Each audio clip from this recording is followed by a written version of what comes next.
Good afternoon, everyone. Our apologies. We were running into some technical difficulties, so we appreciate your patience.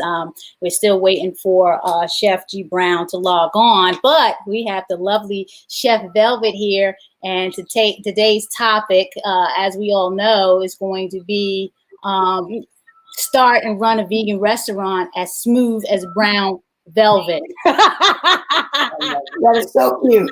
Now we know running a restaurant ain't smooth, right? We make it look smooth, right? Hey, but we know. We gotta let the people know, right? Yeah.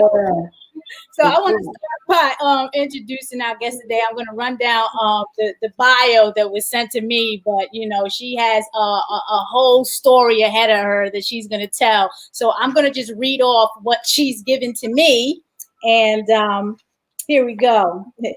Again, my name is Naijha Wright-Brown. I am co-owner of the Land of Kush in Baltimore, executive director of the Black Vegetarian Society of Maryland, and a news contributor for Jane Unchained News. So thank you, Jane Unchained, for allowing us this platform to have this very informative discussion that we're about to have about running a vegan restaurant, or restaurants in this case. It was 2018 when Chef Velvet Jacobs and her wife, Triana, am I pronouncing that correct? That's right. And Tree for short. Tree, okay. Triana Kelty Jacobs opened the vegan cafe Veltree in Charlotte's University City neighborhood. The couple filled a huge void in the city's food landscape, providing residents with a plant-based alternative to conventional soul food, including their takes on steak, crab cakes, and mac and cheese. So that's your vegan soul food right there. Since then, the business has flourished, according to Chef Jacobs, with customers still flooding the cafe amidst the COVID-19 pandemic. And we're going to talk about all of that because we definitely want to know what's going on now. The couple has recently taken their talents out west to Los Angeles with the April 30th soft opening of their second cafe, VTree Hollywood, inside the 100-year-old Yamashiro Japanese restaurant in Hollywood Hills. So we have to give a clap for that. And I want to show the article that went out on that. So I had the little clip in here, and guess who she connected with? Everybody should know by now because it's been all over the news. She's connected with Nick Cannon, celebrity Nick Cannon. So they opened April 30th. This was like, literally in the midst of the pandemic. And, you see them there, all cheesing about their success. So Chef Vel, tell me, what has been the journey from the beginning? Wow, Naijha. Oh my gosh. I mean, I know you know firsthand how difficult it is to really step out and to decide to open a cafe. In fact, a business of any sorts.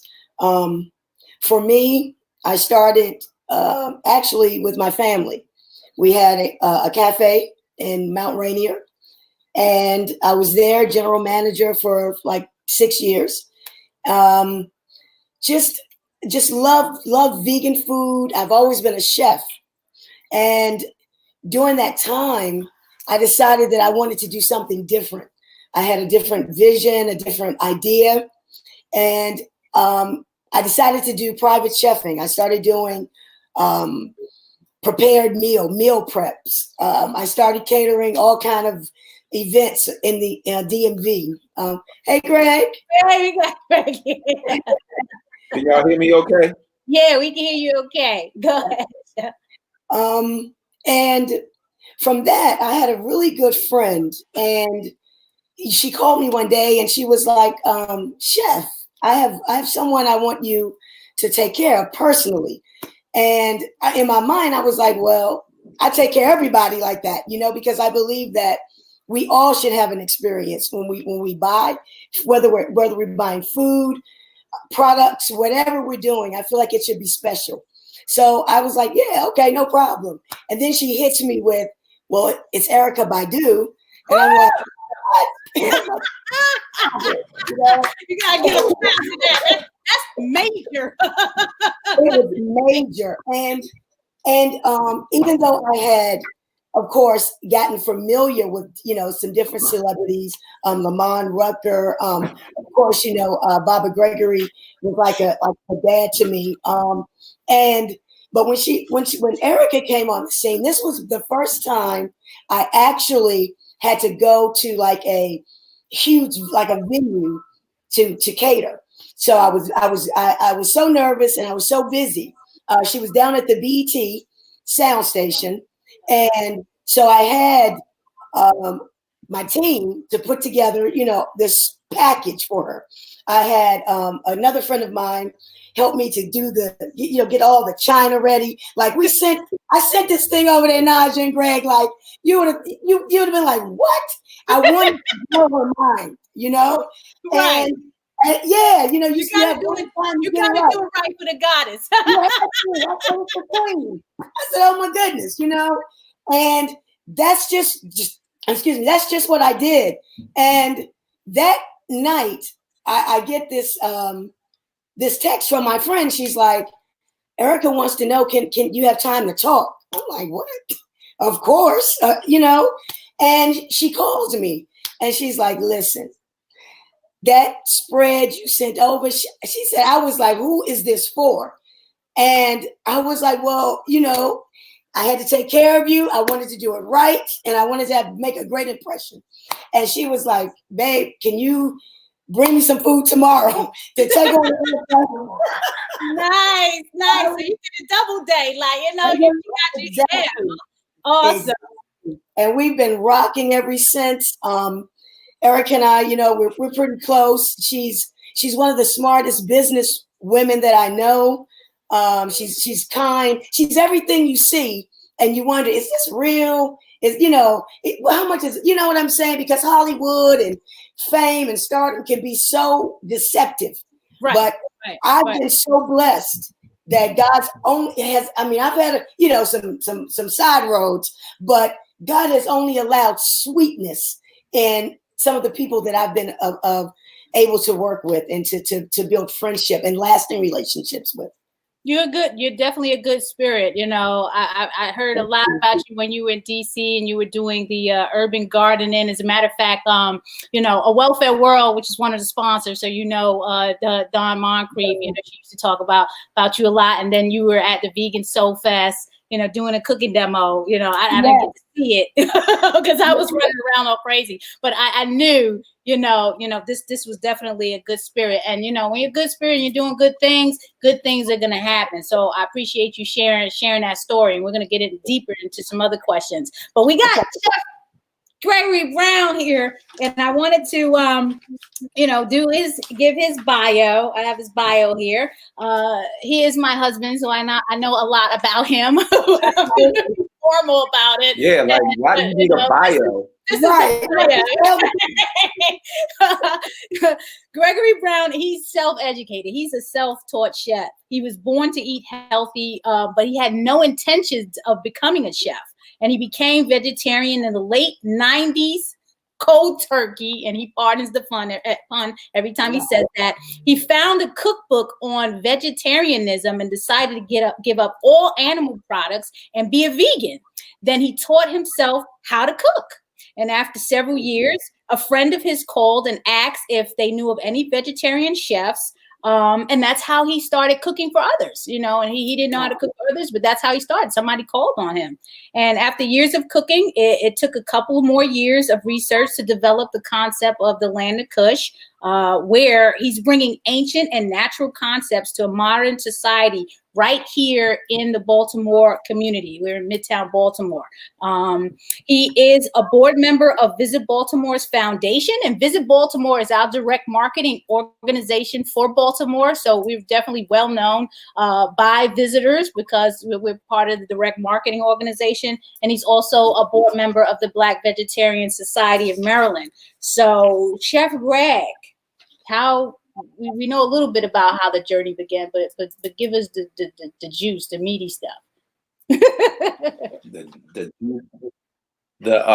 So I mean, like you said, I was kind of floating out there, and a friend of mine called me, and the company she worked for was putting on an event called Jazzy Summer Nights, and they needed vegetarian food out there. And she asked me if I knew anybody, and I called a couple people I knew. They didn't want to do it because they felt like it was too many black people out there, and they weren't going to eat the food. You hear that? So in the process of calling my eat the food. Yeah. So in the process of calling my friend back, I decided that I was going to cook the food, and went out there. We sold out of food in an hour, and came back next month to do the same event, and kept selling out of food. No matter how much food I made, we just sold out of food. And that's when I knew like it was going to be a real deal. So went back to the drawing board, went to recoup some money, and ended up working at Verizon Wireless, where I met this beautiful young lady from the South Bronx who stole my heart, grabbed it out of my chest, and conquered my life. But now we jumped on board, and we became partners, and in business and in life. And here we are. I don't know. I mean, me and Naijha have been together for 14 years. Wow. So that journey, but the restaurant's been open for about 9 years now, a little over 9 years. Yes, it's been a long time, and it's been a great journey. And we're going to talk about couples in business, since we're all here. And I actually join in, and she didn't want to join in the discussion. but she can chime in. You can hear her. She's not far. Okay, because it would have been a nice discussion. We didn't get the partnership deal with Stevie Wonder when he visited, but we did. We had our little show here, Stevie Wonder 2014, and that's when we really got some national attention. He came in and he ate dinner. He stayed here for 2 hours. And then he came back the next day. So we had fun doing that. So let's talk about that first. Celebrities in restaurants and working with celebrities. So what does that do for you? We know it's a good thing, but how do you respond to that? Like, because this was like out of nowhere, right? Nick Cannon came to your restaurant out of nowhere. Did he call you, or he just stopped by? It was like a random. It was random. But I gotta say, I have to say this first. So in 2006, a pastor said to me, he said, "Who do you know in California?" I said, "No one." At the time, I was actually doing something else. And he said, "Well, God told me to tell you that I see you in California. I see you walking through the state of California, and I see all of these words coming out of your mouth." And I said, "Okay, that you tuck stuff away, tucked it away." 2016, and at that time, of course, I was not married. I was, this is far from even seeing California. Didn't even had no idea about a wife even coming. So fast forward 2016, our pastor said to us together, she said, "God's telling me to tell you that you guys have businesses in California." So I had never told my wife what had happened to me years before. So when that happened, she said, "God said, because he can trust you with trouble, now he's going to begin to trust you with treasures." And I was like, "Oh my God." I was like, now I have to share this with my wife, because it was just too, we just met in the middle. And so, like, we at that time we hadn't opened, because we opened 2 years later. So I knew without a shadow of a doubt, God had some big plans. I didn't know exactly what it looked like, but I knew that I'd given my life a long time ago, and I live by faith. So fast forward, my wife and I, we opened Veltree. So, I'm thinking that's it. Okay, it's Veltree. Let's work with this. Then 2019, like it's so supernatural, Naijha, that it's hard for me to kind of give the formula for this thing. But I understand. I understand exactly. I know that, and Greg can tell you all about that when we get into the couples, like how it is working with your couple. So yeah, you got it. Okay. So then 2019, we get voted the hottest spot in Charlotte. Mind you, Naijha, this is we were not advertising. It's all supernatural. We never got any kind of billboard, just word of mouth. So fast forward after that, I'm there, and I get a call. I'm actually trying to leave. I was so tired, and they're like, Nick Cannon's here looking for you. And I said, come on, guys, you're kidding. Stop playing, right? Let me tell you, and I don't like to. I like to talk, but I don't. But I like to get the detail in because it's so important when we have perceptions of people. Right. So I come up, and when I met him, I said, "What's up, Mr. Cannon?" Regardless if I could be your older sister, auntie, or whatever, he earned that. Right. So he was just so laid back and shy, and he was like, "Oh, so," he was like, "You're the owner?" I said, "One of." Then I called my wife, and we, talked with him. So we took him down to the lounge because we also, at the end of last year, opened an all vegan hemp lounge, which is a couple up, from the cafe. So we take him there because it's really isolated and artsy, and he stays in there for like almost 2 hours. Not only was he personable, not only was his spirit so sweet, he ordered everything on the menu, paid for it, wouldn't allow us to give him anything, and then ordered the whole thing again to go. That's a blessing. That's a blessing. Yes. And I want people to know that. Mm-hmm. Yeah. He pays it forward, Right. And so then I was like, wow. I was like, Nick, I know this might sound a little, to the left maybe. I said, but can I call my mom? He was like, yes, call your mom. And then I have both of them FaceTiming like they've known each other, and I just said, he's a special guy because he didn't have to do that. Right. You know what I mean? Right. But okay. And so then a month later, he sent us a message and he was like, listen, would you guys come out? Would you bring your team out to Wild 'N Out and cook some food for me and my staff? I was like, a no-brainer. Yeah. So we go there for one day, and then he calls and he's like, well, listen, can you stay 2 days? I was like, what? Yes, of course. So I didn't know exactly what God was doing at that time, but when I was in the presence of Nick, my heart felt like it was ignited on fire. Mm-hmm. You know what I mean? So I knew something was going on. So after that, my wife and I, one Sunday, we were laying in the bed, and we both looked at each other and we said, you know what? Let's ask Nick if he want to bring this thing to the West Coast. Wow. You have to say it was a God idea. It's just both of us. And we hit him. We sent him a message. 30 seconds later, he said, yes, let's do it. I'm all in. So yeah, that's good. That's great. It's nice to see our people lifting up our people like this. That is definitely a success story, and all blessings and congrats to you. That's an amazing amazing story about spirituality, energy, and what's meant to be. Thank you for that, Greg.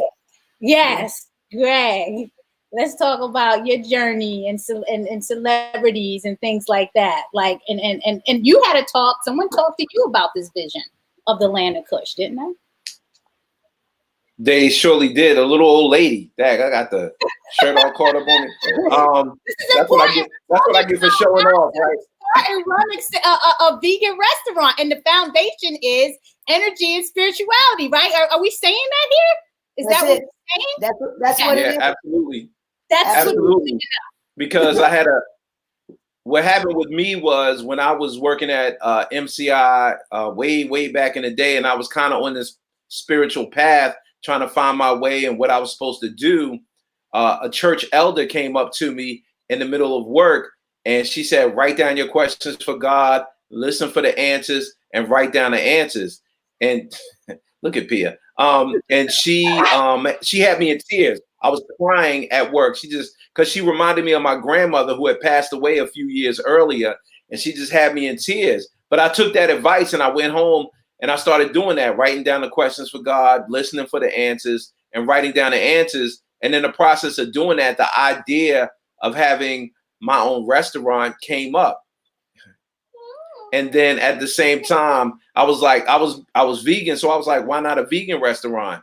And so that's how the process and the journey kind of started, was that, okay, write down these questions, listen for answers, write down the answers. And that's how everything came up. Even when I met Naijha, Naijha's very beautiful. And I wanted to holler. As soon as I saw her, I'm trying to get it. But the creator was like, nah, don't talk to her. You're here to get this money to open this restaurant. Just say hi and bye. And that's it. And so I was like, dang. So that's what I did. I just said hi and bye. 5 months later, she popped into my cubicle the day before my birthday and was like, you want to go out for your birthday? And then I was like, look, God, like I did what you told me to do. You know, what's up? So God gave the okay. It was like, all right, go ahead and hang out with it. And, you know, that started our relationship. So like you said, that whole spiritual connection and listening and getting that energy and, you know, and moving on it. You know, a lot of times we get that information, you know, but people maybe don't know what it is and they don't know how to react to it. And so what tends to happen is they let it go by the wayside. But if you follow those things, and it's one thing to have faith, it's another thing to act on the faith, you know, and act in faith. Exactly. And I think that's where you get a lot of success from, is when you act in what you believe and what you've heard and the faith that you profess. When you act upon it, you get great results. Exactly. Yeah, I agree with that 100%. So whatever your God is, and I'm an omnist, so I find truth in all doctrines, religion. You have to find your spiritual energy, listen to it, listen to the message, and feel the vibration and move on it. So you're starting a business. It could be any business. Today we talk about a vegan business. Find your power, your inner power, listen to it, and act on the faith. You got to take action on it. So that's foundation. And we spent close to 30 minutes just talking about that foundation, because it's a powerful foundation, and that's how you elevate yourself. You know, we see elevation here. We see elevation in Chef Velvet and her wife, and we see elevation in Chef GBrown and his wife. So let's talk about the dynamics of the couple and his wife. Let's talk about his wife. His wife. Let's I knew it was coming. It's like like my wife, and you, like, it's always like, well, let's talk about the couple thing. Let's get that out there. So okay, go ahead. Right, exactly. Business. So you know, it's you know that. Come on now, don't try to say like, you know, do you agree on everything, or do you see? I know there be some discussions where, you know, let's give a couple of tips to couples out there. How do you work with your spouse in a business? Because it is a business. Absolutely. For my wife and I, where I am the artist and the creator, my wife is the strategist, and she's the brain. She's the business sense of it. So of course you have to have some business, but when we come together, I know my role. You know what I mean? I know what I do, and I know what I do well. And then I know what she does, and I let her do it because she does it well. My wife she's so modest. You know, she has a background with Wells Fargo. You know, she ran the reverse mortgage department. Youngest person in there, Black woman, and she actually left a six-figure job to pursue a nonprofit career, which is part of the reason and that we got together, how we came together. It started out, of course, business, but with understanding your strengths and the other person's strengths, that's one of the greatest ways to make things happen and to start. Because without that, that limits and bounds, it gets murky, because I will be trying to do something that I know she's only built for. And we respect the boundaries that we both have. And we're both women of faith. We both pray together every day. We're both seers, so if it's so many other components that build in marriage, in marital partnerships, that make that thing work like a fine oil machine. Right. And that is definitely part of how we work together very well. Where can we see your wife? You can't see her, but you can hear her. What would you like to add? What do you have to say about that? All right, honey, talk. The funny thing about me and Naijha is that we have always worked together.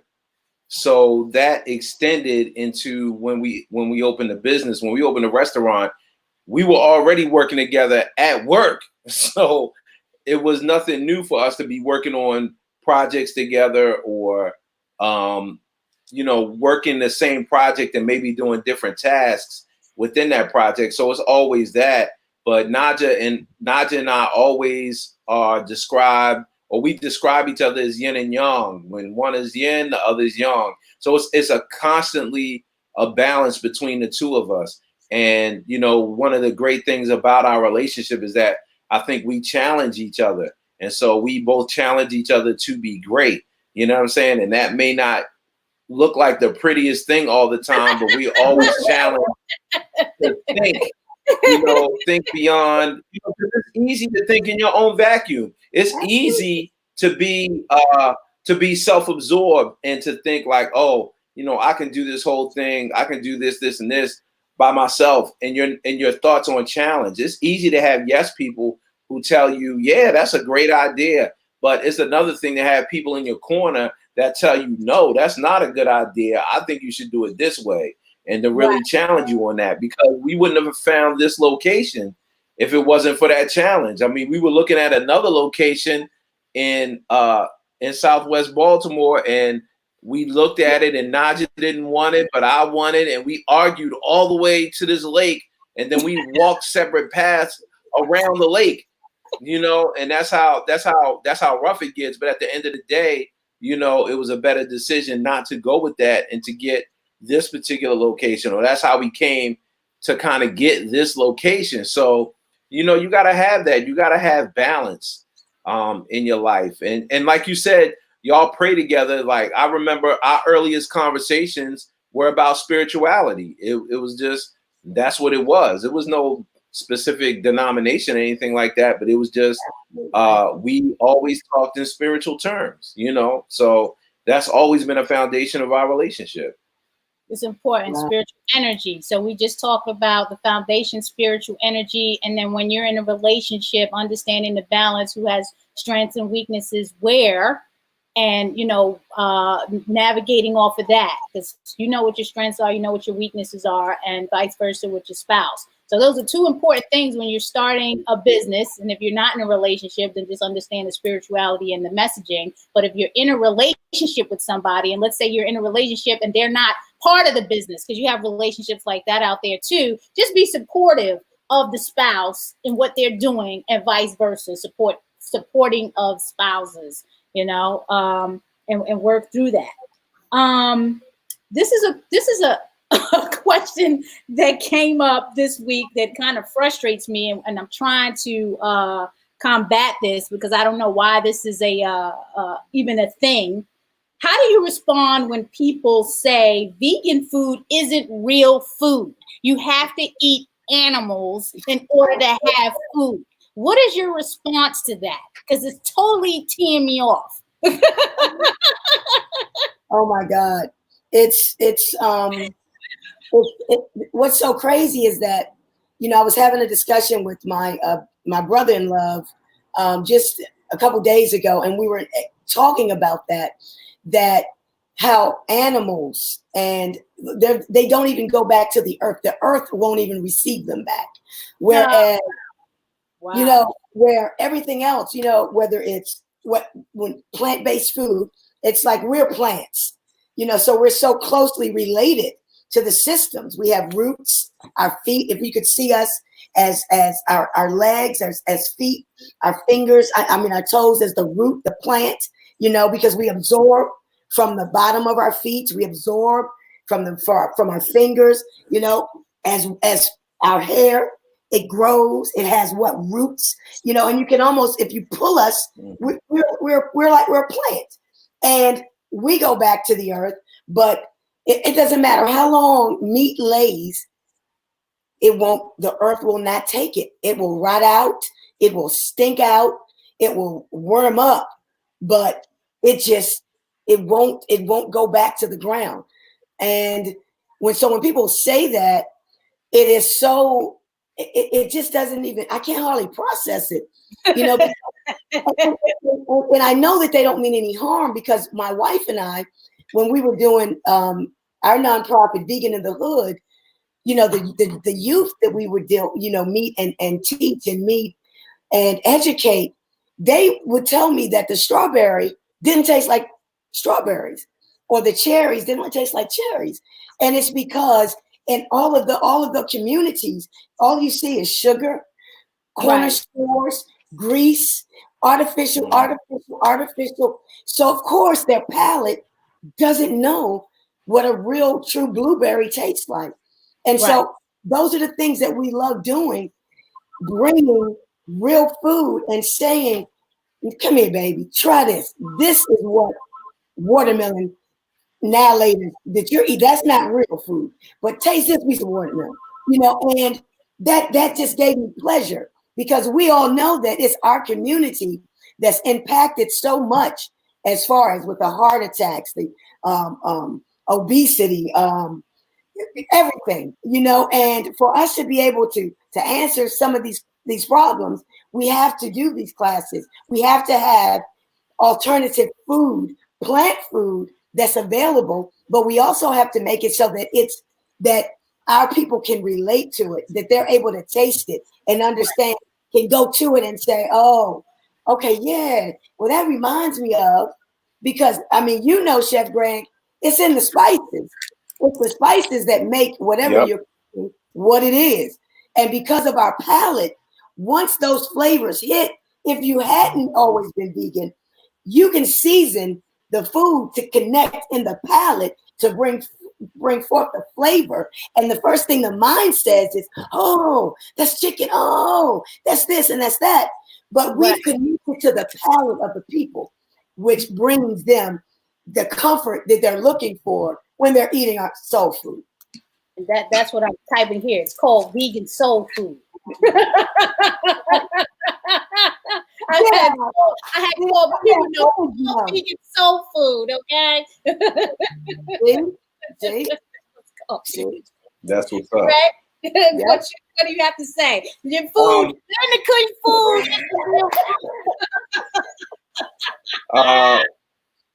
You funny. Not this so funny. A pleasure. I think you just have to change the dynamic of what people consider food.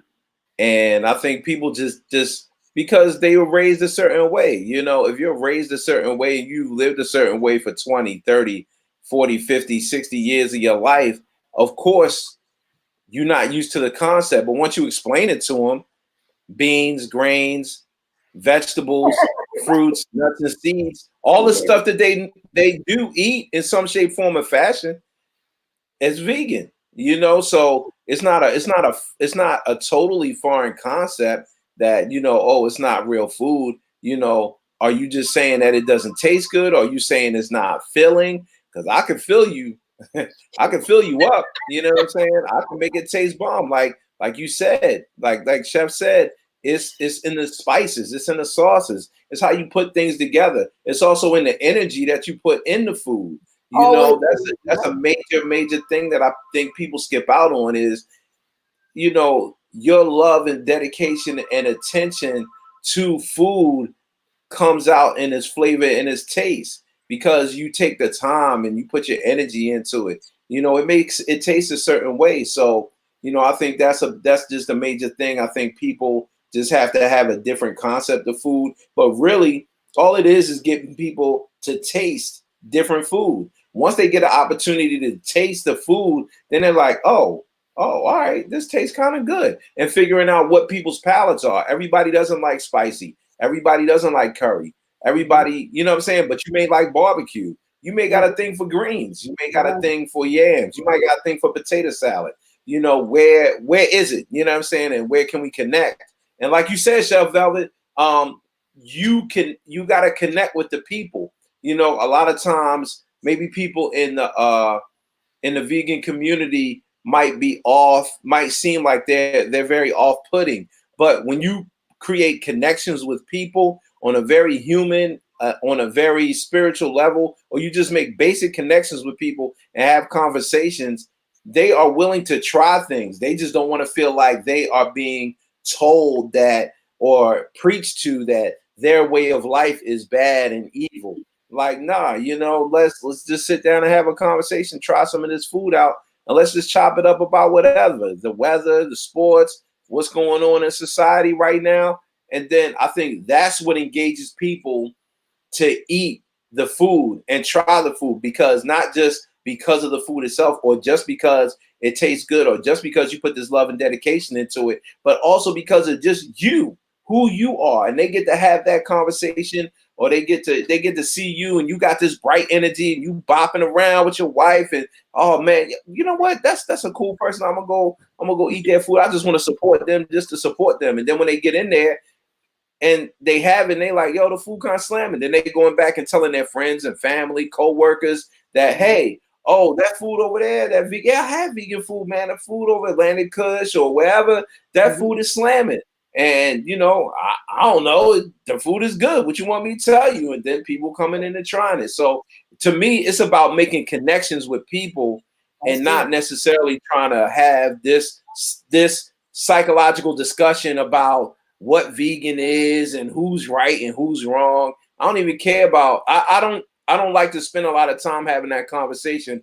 I'd rather just kick it with you and come on over and have some of my food, you know? So that's my thing. Because these restaurants, these vegan restaurants here, a lot of times the majority of customers that come in aren't vegan, right? I mean, yeah, they're not vegan. You get a lot of that. They just want food, and we're showing them how you can have healthier food without animals in it, and it tastes really good. What are some of the challenges that you've gone through in your restaurant business? If you think of one major challenge that you would have liked to overcome quickly, what would that challenge be? Corona. No. Yeah, for real, right? That's a real deal. That's very real. Corona. Very real. Yeah, we need Cardi on this podcast. We need Cardi on here. You know, she's donating vegan food. We'll see if we give Cardi. Whoa. Wow. Babe, chime in on this one. What do you think? Yeah, please. They want to hear your voice. Challenge, the greatest challenge. You want to take it, Greg, while we're waiting? I mean, I would say staffing. I mean, staffing has been probably my biggest challenge is staffing. You know, people want to work, but people don't want to work. You know, and so, but then also there's a separate challenge in this business model because you have to educate the staff. Whereas maybe if you open up a pizza, just an ordinary pizza shop or a Chinese spot, you don't necessarily have to educate the staff about, you know, gluten-free, nut-free. You know, you don't got to educate them about what vegan is, you know, and you know. All the staff might not be vegan. Is that the reality? Yeah, the staff may not be vegan, but you know, I mean, and that's perfectly fine. Like I'm comfortable for that because you know, part of the mission is to get more people to get engaged with vegan food. And so I think we've done a good job with that with the staff, but it's keeping them engaged and making sure you have the right people that can deliver your message when you're not right there in their face. And it exposes the staff to be ambassadors, because they go into the neighborhood with the t-shirt and where are you working? Oh, you working for vegan? You know, so now you have all the staff going out. So yeah, you know, good marketing. What do you have to say, Velvet? Go ahead, honey. What were you gonna say? I was gonna agree. Okay. About staffing, definitely. That I would agree too. That's the number one issue. Okay, everybody, the number one issue in opening up a vegan, starting and running a vegan restaurant, and probably any restaurant, is finding good staffing. So be prepared. Be prepared. And staffing that are there to want to work and not there because they want to meet a celebrity or because they heard celebrities come in. That's right. Somebody their mixtape. Okay. Yeah. That's real. That's very real. You hit it though. It's all of that. That is the biggest challenge. Staffing. Right. Everybody here is staffing. Yep. So all the customer service that we understand what everybody's working on is staffing. Okay, we're trying. Yes. Successes. What do you tell aspiring restaurateurs? What do they need to do to be successful in a vegan restaurant business? In any restaurant business. Yeah. Don't give up. That was supposed to be persistent. Be dedicated. Be disciplined. I'm sorry. What'd you say? I heard don't give up. Yeah, don't give up. You know, and don't want to be a cookie cutter. Be your genuine self. Like It doesn't matter if the world has never tasted the way you do your chili or your mac or whatever. Because what I've learned to understand is that there's an audience that's assigned to everybody's hands. And it's like almost like a shepherd knows his sheep.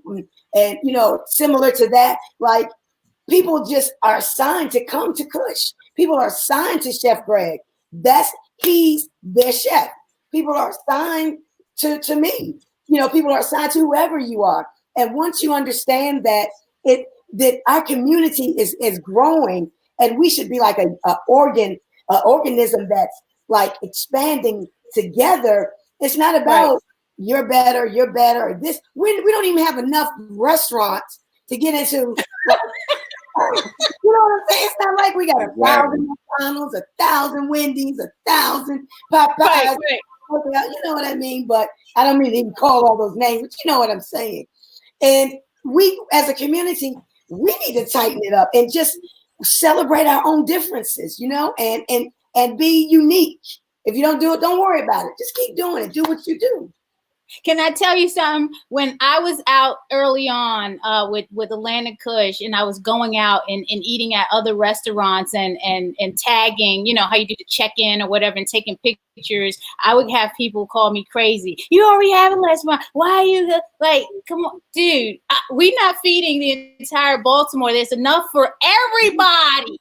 Okay, and it's energy going around and it's energy coming back. I mean, you'll have folks having you go at it with each other for no reason, and it's pointless. You know what I'm saying? Like you said, we all in this together. Everybody can eat the vegan food at all the vegan restaurants. Develop your brand and have your unique selling proposition and keep it moving. Like, I don't know what all the debating is about. You know, it's just puzzling.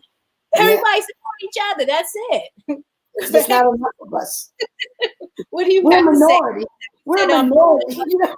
Tip for aspiring restaurateurs. I mean, I like to say Rihanna, you know, work. I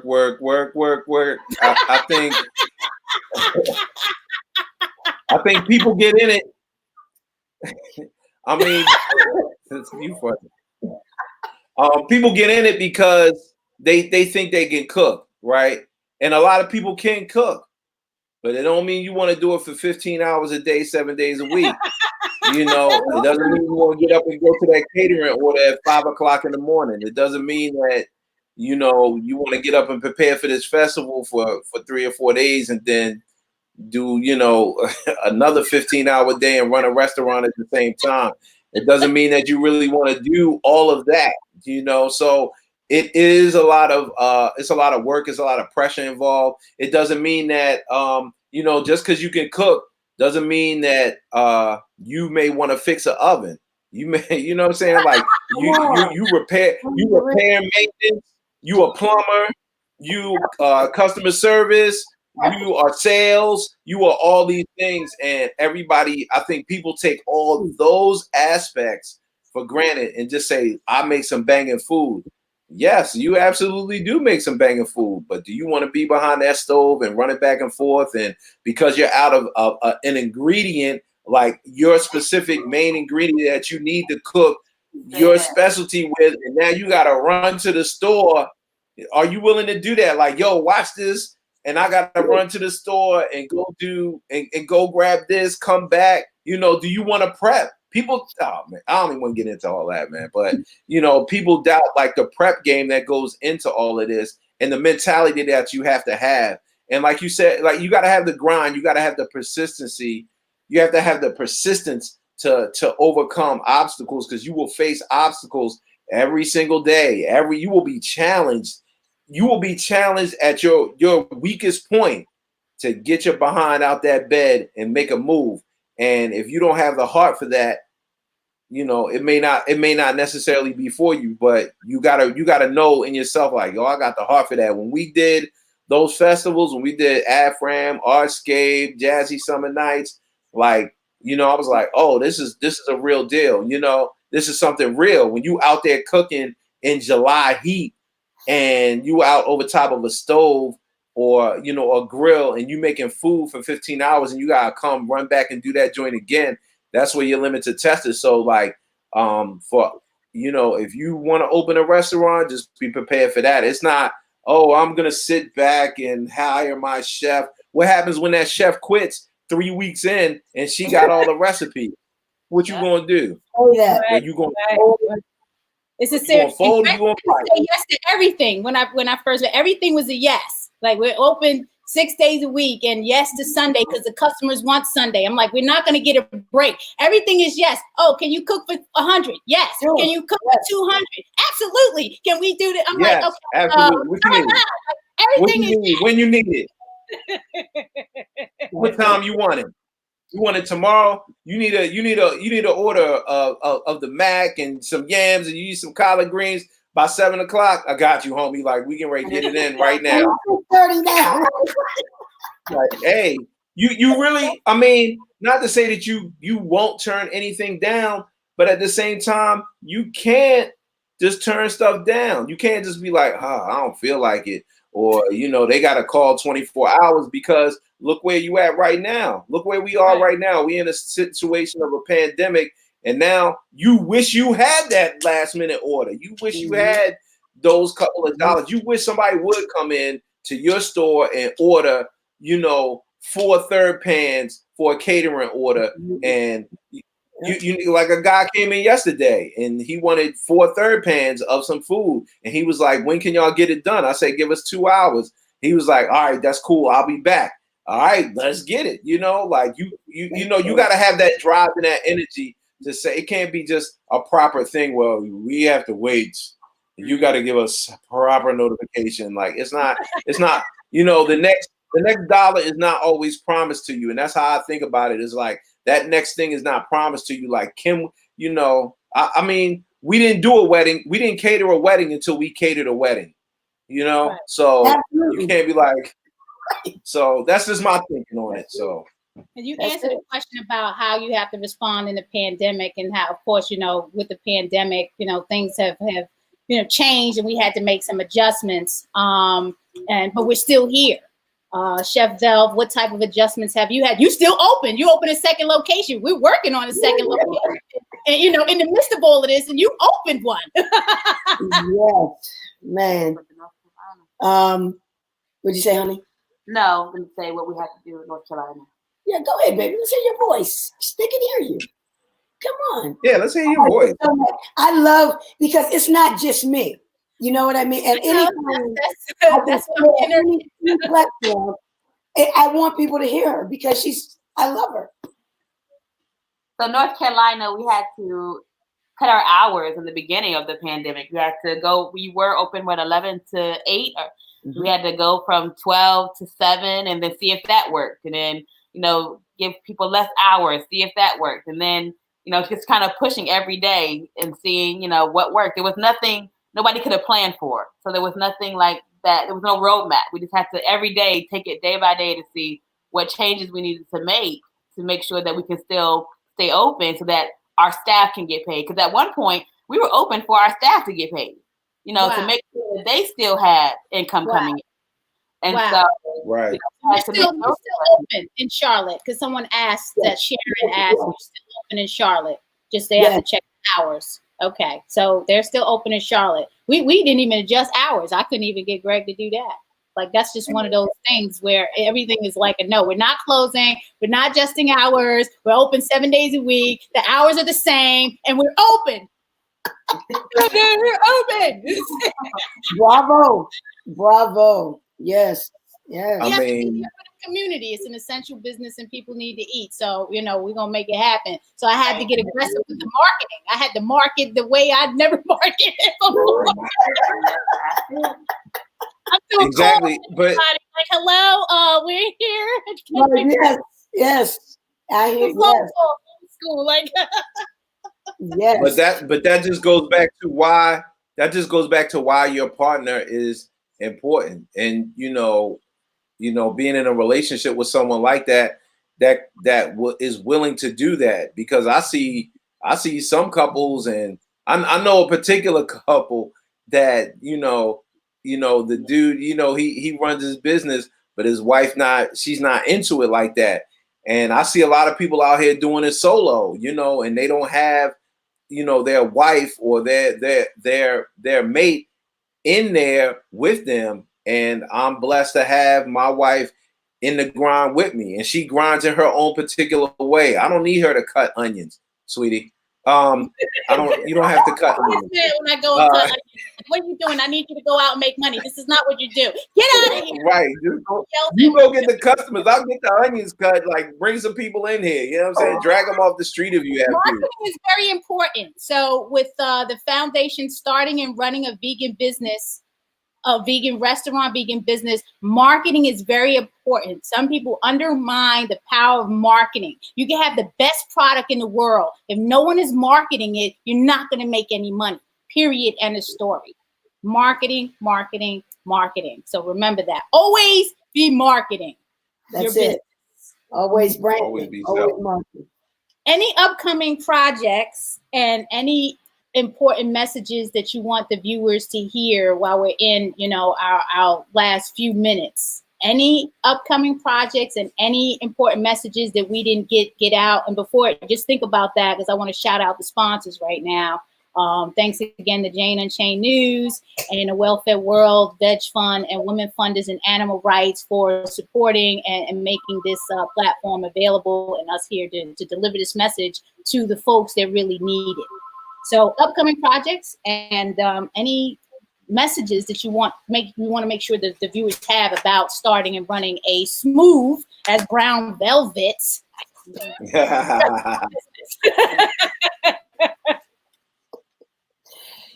Wow. Well, we were slated, of course, to have the second annual Soulful Vegan Fest in Charlotte. We actually, and I missed it last year, man. I was so disappointed. I gotta get around, man. 5,000 people. The first ever. We had about 5,000 people. Shut Charlotte down. I mean, no fights, like everybody just happy. I mean, we had people like the energy was so strong. People were like, man, I've never been to an event like this. Everybody's just, it was just love. People were crying, telling my wife about being there. And I mean, literally crying. So we were slated to have it again this year, of course, in May. And of course, Corona showed up. that was our next big project. And of course, there's nothing bigger than our baby that's incubating here in Hollywood Hills. We're having a super grand opening for the inside once we, everything is back to normal. So that's kind of what we're looking at right now. That's like the baby. That's like our suite of the suite, and we're excited about that. We're looking forward to that. We're glad you're out there, because now when we're out there, we have some place to go. And as soon as we get back out there and as things are back to whatever the normal is going to be, we're definitely going to hit you up, and we're definitely going to take a visit over there. We have to, no doubt. Absolutely.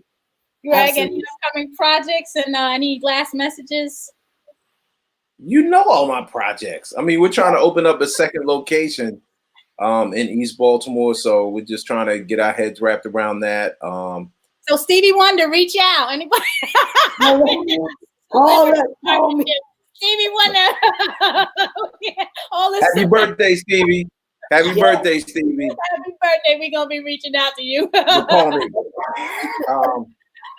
Just trying to stay in the grind, hoping everybody supports these great restaurants and restaurateurs, and Chef Vel, much success and much blessings to you. I wish you all the best, and we definitely want to see you as soon as we can. Thank you so much, Chef.